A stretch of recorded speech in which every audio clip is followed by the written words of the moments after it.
The Bong টাইমসে আপনাদের সবাইকে স্বাগত।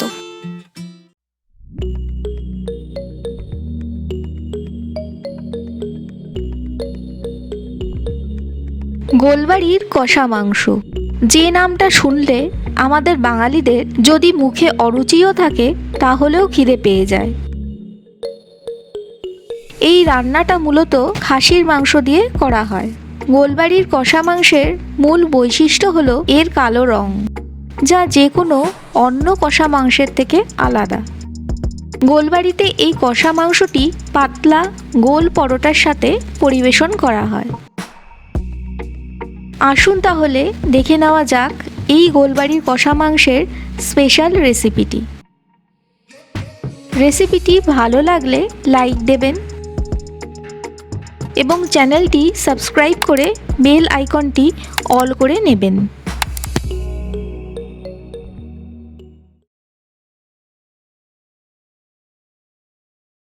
গোলবাড়ির কষা মাংস বানাতে আমাদের লাগবে 1 কিলো খাসির মাংস, 2 টেবিল চামচ ঘি, 2 চা চামচ হলুদ গুঁড়ো, 4 চা চামচ ধনের গুঁড়ো, 1 টেবিল চামচ গরম মশলার গুঁড়ো, 2 টেবিল চামচ চাকে হাফ কাপ জলে ফুটিয়ে হাফ কাপ চায়ের লিকার বানিয়ে নেবেন, 2 টেবিল চামচ নুন, 2 টেবিল চামচ লঙ্কার গুঁড়ো, 3 টেবিল চামচ আদা রসুনের পেস্ট, 1 টেবিল চামচ কাশ্মীরি লঙ্কার গুঁড়ো, 4 টেবিল চামচ টক দই, 4টে ছোট বা 2টি বড় পেঁয়াজের বেরেস্তা, 2 চা চামচ চিনি, 1 কাপ সর্ষের তেল। ফোড়নের জন্য লাগবে 5 থেকে 6টা লবঙ্গ, 2টো তেজপাতা, 1টা বড় এলাচ, 2টো শুকনো লঙ্কা, 2টো দারচিনি, আর লাগবে 5 থেকে 6টা ছোট এলাচ।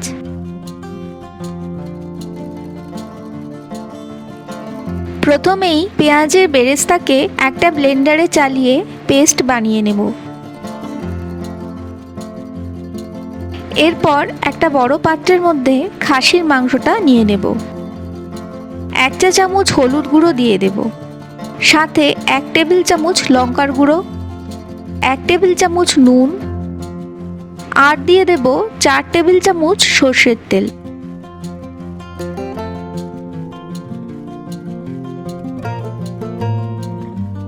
এই সব দিয়ে ভালোভাবে মাংসটা মাখতে হবে।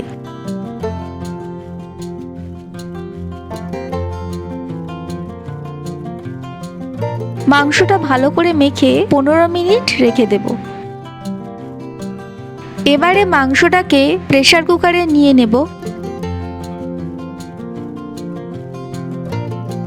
তার মধ্যে 1 কাপ মতো জল দিয়ে দেব। প্রেসারে খাসির মাংস সিদ্ধ করার একটা মোক্ষম ট্রিক আমার শাশুড়ি মায়ের থেকে আমি শিখেছি। সেটা হলো এইভাবে মাংসটা প্রেসারে আঁচ বাড়িয়ে দিয়ে রাখতে হবে। ঠিক একটা সিটি পড়লেই আঁচটা সিম করে 15 মিনিট রাখতে হবে। ওই 15 মিনিটে কম আঁচে 15 মিনিট ধরে যতগুলো সিটি পড়ার পড়তে দিতে হবে।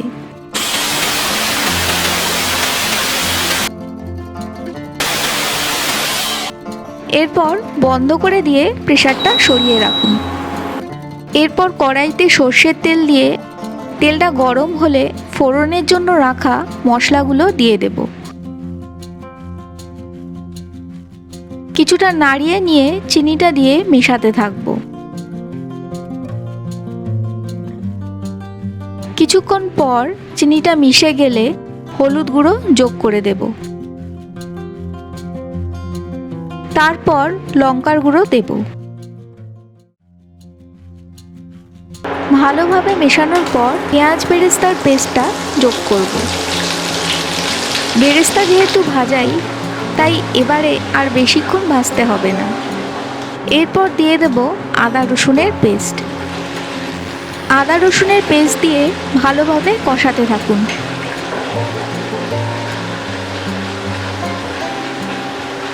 বেশ একটু কষে গেলে এর মধ্যে ধনের গুঁড়োটা যোগ করুন। যোগ করেই ভালো করে মিশিয়ে দিতে হবে, না হলে মশলাটা কড়াইতে আটকে যেতে পারে। এরপর যোগ করব কাশ্মীরি লঙ্কার গুঁড়ো। কাশ্মীরি লঙ্কার গুঁড়ো দেওয়ার পর ভালোভাবে মিশিয়ে নিয়ে ফেটানো টক দইটা দিয়ে দেব। মাঝারি আঁচে টক দইটা মশলার সাথে খুব ভালো করে মিশিয়ে নেব।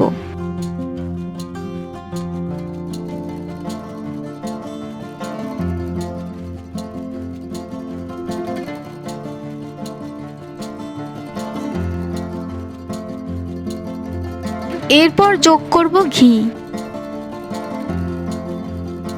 একই আঁচে ঘিটা ভালোভাবে মশলার সাথে মেশাবো। ঘি মেশানোর কিছু সময় পর যোগ করুন চায়ের লিকারটা।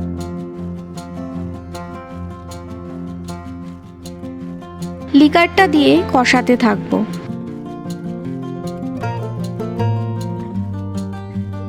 মশলা থেকে তেলটা ছেড়ে আসলে নুন দিয়ে মিশিয়ে নেব।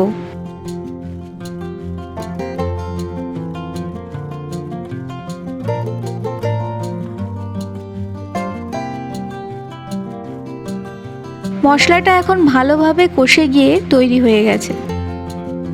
এবারে এর মধ্যে প্রেসারে সিদ্ধ করা মাংসগুলোকে ঢেলে দেব। মাংস সিদ্ধ করতে প্রেসারে যে জলটুকু দিয়েছিলাম সেটাও এর মধ্যে ঢেলে দেব।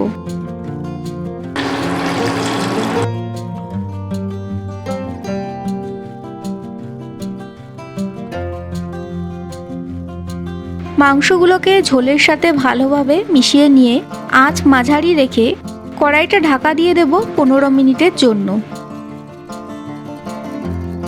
15 মিনিট পর ঢাকনা সরিয়ে দেব। মাংসটা যেহেতু প্রেসারে সিদ্ধ করা তাই বেশিক্ষণ ঢেকে রাখার প্রয়োজন নেই। এইভাবে 5 মিনিট আঁচ বাড়িয়ে রাখবো আর মাঝে মধ্যে নাড়তে থাকবো। 5 মিনিট পর আঁচ কমিয়ে আরও 5 মিনিটের জন্য কড়াইটা চাপা দেব। 5 মিনিট পর শেষবারের মতো কড়াইয়ের ঢাকনাটা সরিয়ে নেব এবং সবশেষে গরম মশলার গুঁড়ো ছড়িয়ে ভালো করে মিশিয়ে নেব।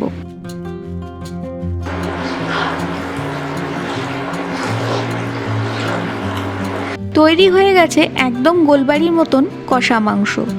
একটা সাদা প্লেটে ঠিক দোকানের মতন করেই পরিবেশন করে নেব। দেখতে একেবারেই গোলবাড়ির মতনই হয়েছে আর মাংসটাও কম টাইমে একদম সুসিদ্ধ হয়ে গেছে। রেসিপিটিকে অবশ্যই লাইক দিন, সবার সাথে রেসিপিটি শেয়ার করুন আর চ্যানেলটা সাবস্ক্রাইব করে বেলটা বাজিয়ে অল করে দিন। সকলে ভালো থাকুন। ধন্যবাদ।